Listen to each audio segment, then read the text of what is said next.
Assalamualaikum warahmatullahi wabarakatuh. Perkenalkan, nama saya Nabila Azhara. Saya dari Fakultas Vokasi, jurusan Keuangan dan Perbankan. Saya dari kelas K1G dengan NIM 25314150111114. Di sini saya izin menyampaikan pandangan pribadi saya tentang isu-isu wacana Amandemen Undang-Undang Dasar 1945 yang telah dan sempat menjadi topik hangat di Indonesia pada tahun 2021. Di sini saya sudah mencatat beberapa poin sebagai bahan pertimbangan dan pandangan pribadi saya yang akan saya sampaikan pada hari ini. Isu amandemen kelima ini hendak dilakukan oleh Majelis Permusyawaratan Perwakilan atau yang sering kita sebut MPR terhadap Undang-Undang Dasar 1945 telah menciptakan polemik dalam ranah politik hukum di Indonesia. Wacana perubahan pasal-pasal dalam Undang-Undang Dasar 1945 ini menekankan pada upaya restorasi kelembagaan dan kewenangan MPR seiringan dengan menguatnya urgensi politik dalam mengembalikan penyusunan garis-garis besar haluan negara atau GBHN oleh elit politik.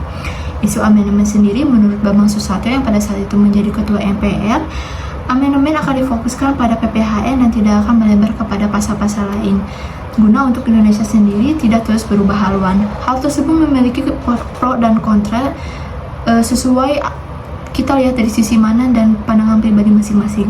Menurut saya, jika dilihat dari berbagai isu yang menjadi titik permasalahan dan titik yang didebatkan oleh banyak masyarakat dan beberapa politikus pada saat itu, di antaranya adalah perubahan yang berfokus pada PPHN. Hal tersebut bisa menjadi kemanfaatan berjangka panjang dengan tujuan agar kebijakan lebih konsisten antar daerah. Namun juga wajar jika masyarakat, termasuk saya dan beberapa politikus, memiliki pandangan yang beda dan mengkritik amandemen tersebut. Saya juga berpandangan jika amandemen tersebut bisa menjadi disalahgunakan oleh beberapa oknum lembaga tersebut sebagai alat kontrol terhadap para pemegang kekuasaan dan kewenangan MPR, sehingga memperluas kewenangan MPR tersebut, sehingga mencuat amandemen tersebut hanya untuk kebutuhan kelompok elit tertentu dan hanya untuk tujuan sesaat, bukan untuk kepentingan atau kebutuhan masyarakat dan masa itu sendiri. Yang sebagaimana kita tahu bahwa MPR, DPR, dan DPD adalah perwakilan rakyat yang seharusnya mengedepankan kebutuhan dan apa yang diperlukan masyarakat itu sendiri dan negara itu sendiri dibandingkan kebutuhan kelompok mereka, dan didasari dengan dasar hukum tertinggi. Dan menurut saya solusi yang bisa mungkin membantu adalah dengan melakukan amandemen yang transparansi, terbatas, dan terbuka.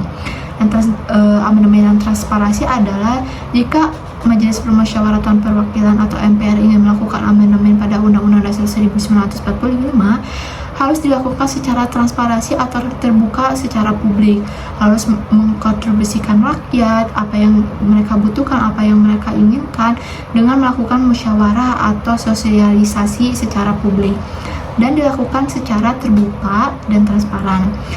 Dan yang terakhir adalah melakukan amandemen yang terbatas, yaitu jika MPR ingin melakukan amandemen pada Undang-Undang Dasar 1945, harus mengetahui batasan mana yang harus dirubah dan mana yang harus benar-benar dirubah dan mana yang tidak. Dan amandemen pada Undang-Undang Dasar 1945 adalah untuk mengedepankan kebutuhan masyarakat itu sendiri dengan mengesepakati apa yang diperlukan. Dan secara terbatas adalah seperti melakukan amandemen pada hal-hal yang benar-benar diperlukan atau dibutuhkan, bukan untuk kepentingan pribadi atau kepentingan elit politik tersebut.